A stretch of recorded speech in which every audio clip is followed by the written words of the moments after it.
Hi, everyone. Judge Andrew Napolitano here for Judging Freedom. Today is Wednesday, October 1st, 2025. Colonel Lawrence Wilkerson joins us now on the lectures President Trump and Secretary Hegseth gave to the generals and admirals yesterday.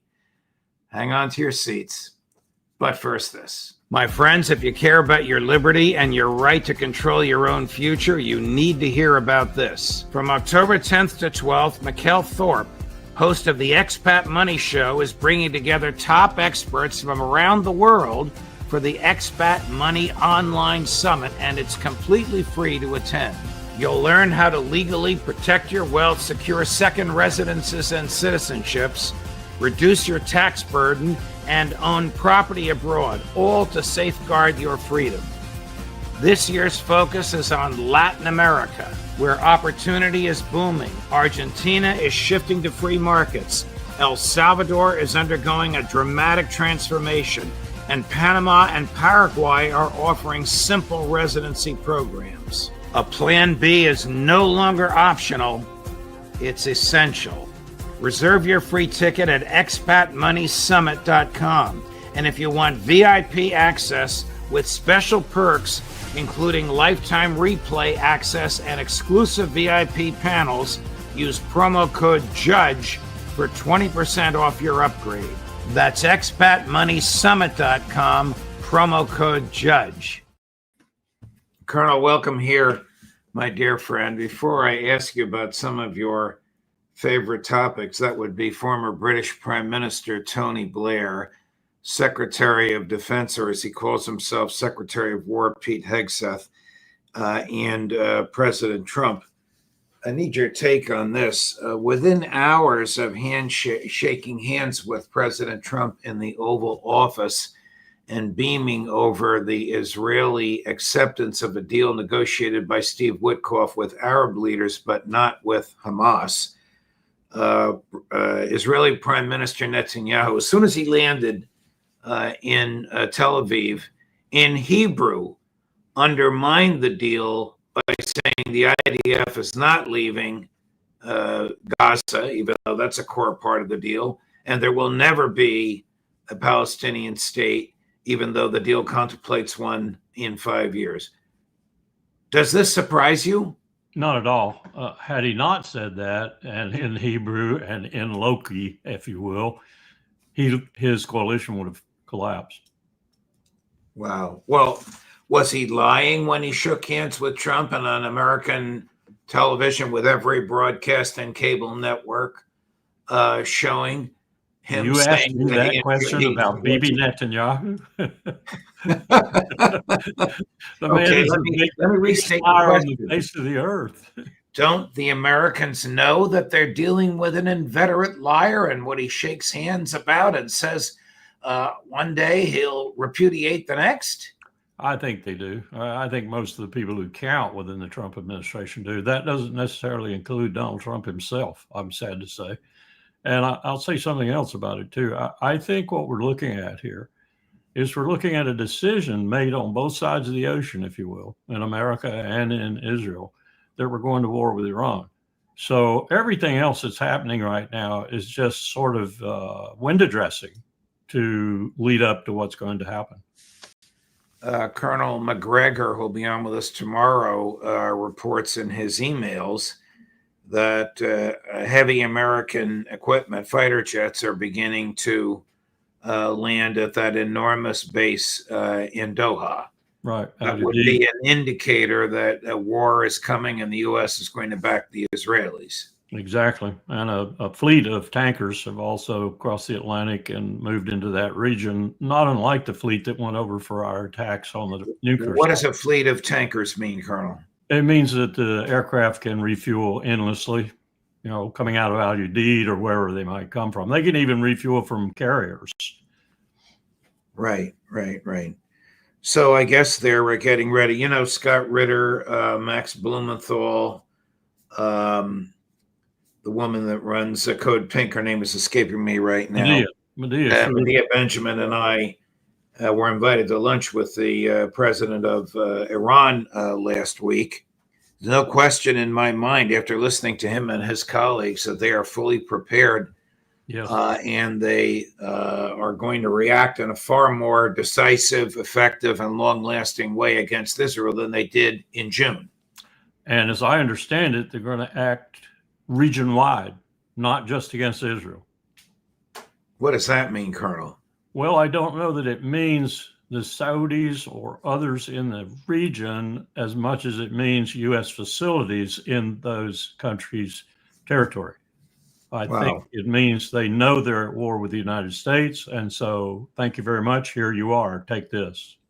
Well, Colonel, yesterday in a rather preening, self-indulgent talk before, I don't want to put words in your mouth, before 800 generals and admirals, visibly disappointed because he didn't expect President Trump to show up, Secretary of Defense made some rather peculiar arguments, but rather than characterize it myself, I'll let you watch it. It's under a minute. Sounds to me like he wants the United States to abandon the Geneva Conventions, which have been a hallmark of civility since the end of World War II. Will you tell me what you think? Chris, number 20. Every day we have to be prepared for war, not for defense. We're training warriors, not defenders. We fight wars to win, not to defend. Defense is something you do all the time. It's inherently reactionary and can lead to overuse, overreach, and mission creep. War is something you do sparingly, on our own terms, and with clear aims. We fight to win. We unleash overwhelming and punishing violence on the enemy. We also don't fight with stupid rules of engagement. We untie the hands of our warfighters to intimidate, demoralize, hunt, and kill the enemies of our country. No more politically correct and overbearing rules of engagement. Just common sense, maximum lethality, and authority for warfighters. That's all I ever wanted as a platoon leader. I'm sure that last comment reminded them how sparing his experience in the military is. Stupid rules of engagement. Would those be the rules that prohibit torture, that prohibit attacking civilians, that prohibit using more force than is necessary to subdue the enemy? The rules that we wrote when we wrote the 4 Geneva Conventions, Colonel? Yes, and also very dramatically includes taking on boats on the high seas and blowing them up. Yes. Without due process, without congressional approval, just because you can. I said yesterday on the Capitol steps, I said, we had a demonstration there, and I said to a reporter, imagine you're on New York Avenue and you're a policeman or you're a military person in DC, which there are plenty of right now, and you stumble on a guy sitting on a 5-gallon can in front of the church there on the corner of H and New York Avenue. And there's a line down the street, 1,000 people in that line, and he's selling cocaine. And you walk up to him and you pull out your service revolver or your M16 if you're militia, and you blow him away. That's the same thing we're talking about. You're talking about doing that. Now, it might be heinous that he's on the street corner selling drugs, and he's probably going to run when he sees you coming anyway. But you're walking up to him and blowing him away without due process is not what you should be doing. Well, the president has said that he can kill people before they commit crime if he has a reasonable belief that they're going to. I'm putting words in his mouth and making it sound a little bit more elegant than he put it. The president has said, we'll play this clip for you in a minute, that American cities should be used as training ground for the military. So can the pre-charge, pre-trial, pre-conviction, public execution of Americans whose crimes have been observed be very far behind, Colonel Lawrence Wilkerson? Not very far. And we had this discussion when George W. Bush introduced to the Border Patrol within 100 nautical miles of their position. Think about that for a minute now, because some of these people were at international airports. So that means a circle with a 100-mile radius all around that airport. They can act if they think someone is a criminal. No reasonable suspicion, no probable cause, you can act. And we did that. We did that post 9/11. And boy, did we get a lot of people that were angry with us for confiscation of their laptops and such, and people who were essentially put aside and interrogated who were just businessmen coming across the southern border or wherever it might be. This is taking it way too far. I don't know if you saw the interview with Edward Snowden the other day, but I had many people emailing me and saying, Jesus, I'd never listened to this guy at such depth and such wisdom. This guy's smart. Why the hell is he in the Soviet Union?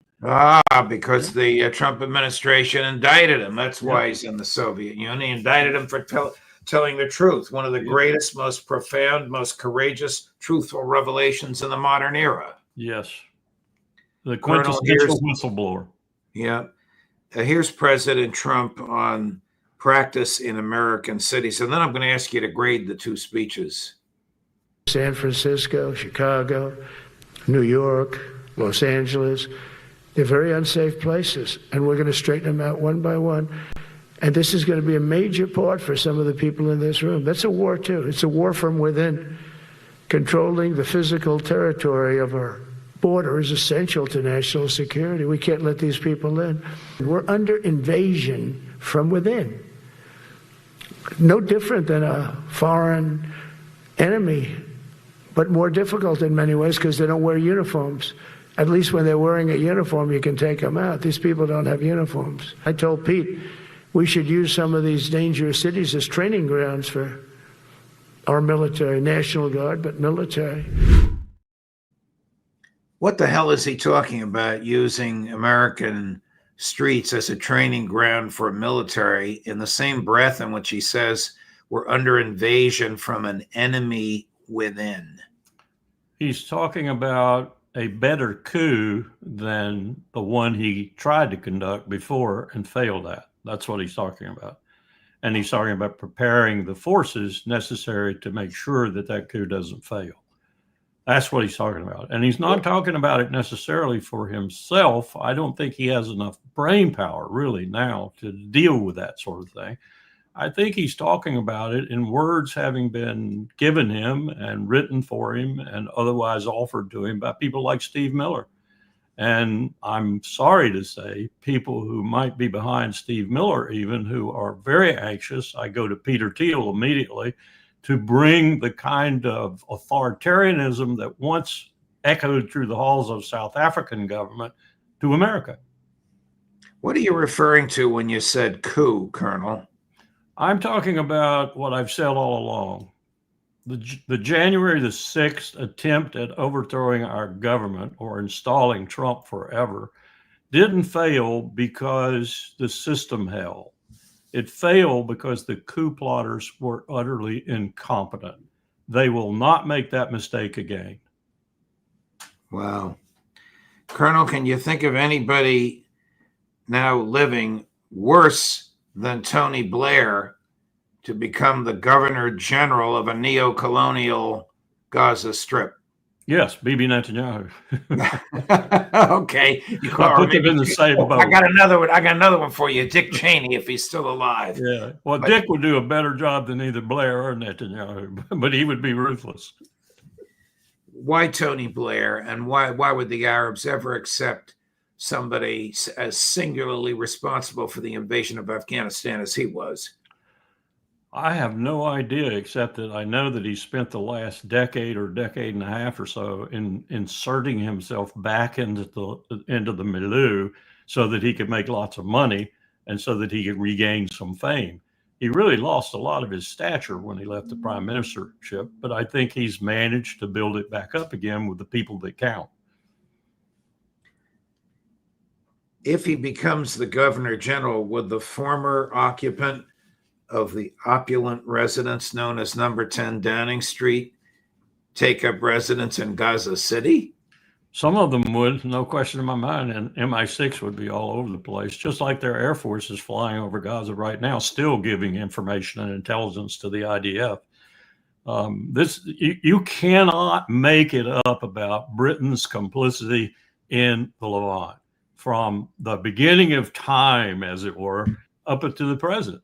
They are a malignant force in that region of the world. They always have been. I suspect as long as the demi-paradise exists, they will continue to be. I want to get back to President Trump and Secretary Hegseth, and I've not asked you for a grade yet, and I don't mean to put you on the spot, because your non-grade explanations have been very illuminating. But Colonel, are generals and admirals generally fat? Not generally. There are too many of them in the reserve components who are. And we've talked about that at the Eisenhower Media Network. There are quite a few, both male and female officers and NCOs in the reserve components that are not following the Army's guidelines or the Marine Corps' guidelines on weight. But this was really not what that was all about, I don't think. And I think, what was it all about? I think it was all about testing. They wanted to see, and they got a really dull answer, just how much they could make that crowd not completely like, but remotely at least, like the crowd you recall they had at Fort Bragg. That they really, I didn't know this until I read up on it, they really vetted that crowd at Fort Bragg to the point of you can't sit in the front row if you have any color on. You can't sit in the front row if you are going to move your eyes in some kind of grimace when the president says something. This was detailed instruction to that crowd to make sure what they had out there was either MAGA sympathizers or people who were scared and weren't going to do anything untoward with regard to the commander in chief. They thought they were going to get something like that at Quantico, not quite as subdued and then as raucous as the Fort Bragg one was, but they thought they were going to get cheers and applause and various and sundry reactions. They got stoicism.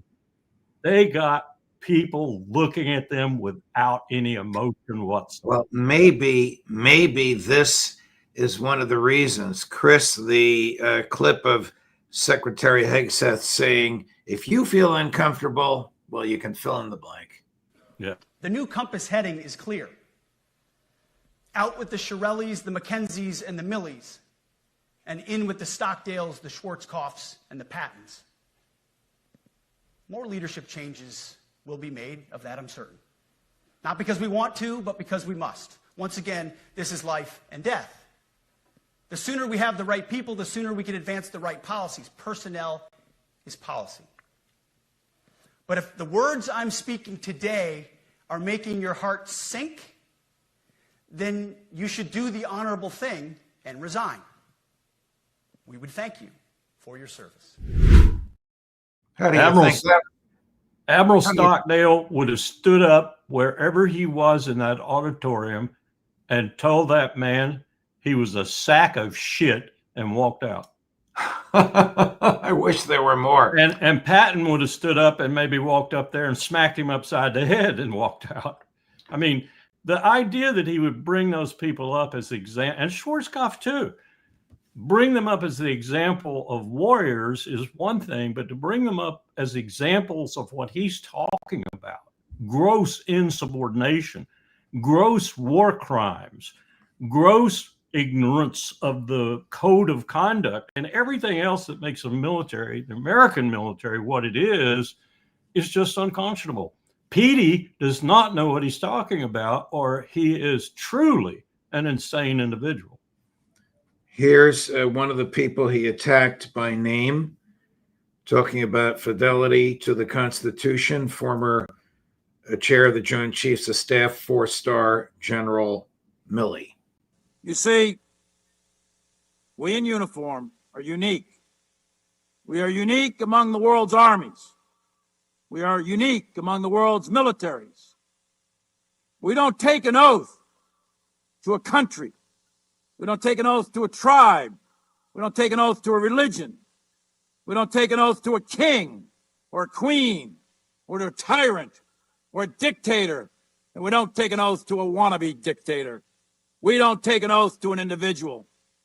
We take an oath to the Constitution, and we take an oath to the idea that it's America, and we're willing to die to protect it. every soldier, sailor, airman, Marine, Guardian, and Coast Guardsman, each of us commits our very life to protect and defend that document, regardless of personal price. And we are not easily intimidated. You and I have both taken that oath. I thought that was a brilliant statement that he made. This is the guy that Hegseth trashed. Yes. It reminds me of General Powell's 1992, I think it was, speech to the Warsaw Pact generals. And I think it was in Warsaw, if I recall. And he said something that got them so mystified that many came up to him afterwards and asked him to explain. And he did in some copious terms. He said, "I'm a soldier who takes an oath to a constitution of a people who don't necessarily like me." And then he talked about James Madison and the standing force and how dangerous it was and such. And they didn't get it really. And so they began to crowd around him and ask questions. And by the time he finished answering their questions, each one in turn, they understood what he meant. All right, Colonel, I'm putting you on the spot. What grade would you give Pete Hegseth? F. Wow. I don't have one for President Trump. Right. I simply don't have a grade for him. I can't go that low. Do you have a feeling from your colleagues who are still in uniform if there was a prevailing consensus similar to yours amongst the 1, 2, 3, and 4 stars that were there? Well, here's something that people don't probably realize unless they've had experience in the military. Before these guys came to this meeting in Quantico, I'll guarantee you they exercised what we call the old boy network. They called Milley. They called other general officers, other flag officers in all their services, and they said, "What's your advice?"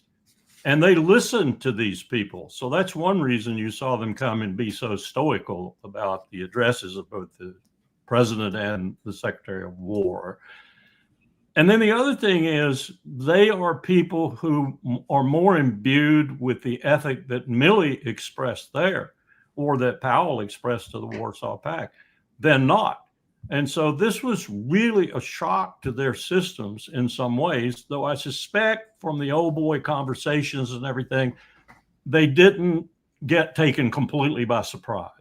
So you're looking at a refutation of both the war and the president's invitation to participate in the takeover of America. Wow. And as he was leaving the White House to get in a helicopter to take him to Quantico, cut number 18, he said this. I'm going to be meeting with generals and with admirals and with leaders. And if I don't like somebody, I'm going to fire him right on the spot. I would have loved to have seen him try that, especially with a quantity. Maybe 1 or 2 that he could have singled out that he'd done some research on before and make an example out of them. But with a quantity on the spot, I'd love to have seen him try that and seen the confrontation that would occur. I wonder if President Trump will be taking the PT classes that Secretary Hegseth told the generals they're going to have to start taking. Be taking a heart attack. The last president I know that tried to take a military PT test and did fairly well was H.W. Bush. HW, not W. H.W. Wow. All right, Colonel. Such unpleasant stuff. I almost can't admit. Oh, I know. What do you think it cost to bring 800 admirals and generals from all across the globe, and each or most had a senior commissioned officer with them? So a lot of human beings. And some had aides with them. In fact, a flag officer rarely travels without his captain or lieutenant or whatever aide. I would say in the hundreds of millions when you count the jet fuel, the time away, and all that goes into it. Wow. I'm going to play Hegseth on fatness. Of course, Trump was backstage at the time, so we don't know what he thought. Chris, number 21. Should our enemies choose foolishly to challenge us, They will be crushed by the violence, precision, and ferocity of the War Department. In other words, to our enemies, if the Secretary of War can do regular, hard PT, so can every member of our joint force. Frankly, it's tiring to look out at combat formations, or really any formation, and see fat troops.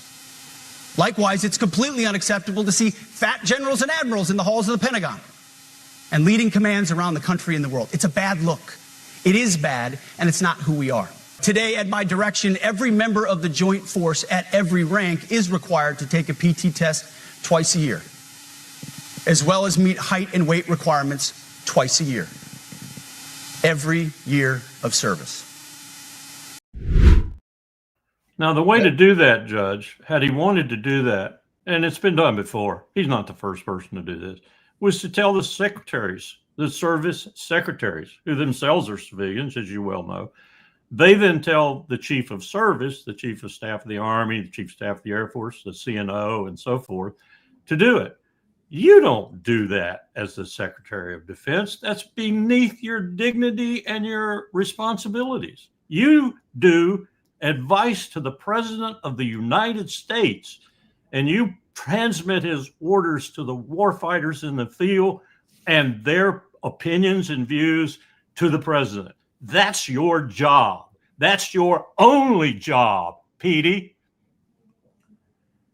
He's vicious, angry, micromanaging. Oh, by the way, he's going to have everybody that works in the Pentagon sign an oath about non-disclosure, and he's announcing random polygraph tests. This is just going from bad to worse. I heard that this morning. You know, he was confirmed by a vote of 51 to 50. One of the 51 has since said, I wish I didn't vote for him. I don't want to say who it is, a Republican senator. If that senator had stuck to his original guns, we wouldn't be having this conversation because he would not have had the 51st vote that he needed. But that's history and can't be changed right now.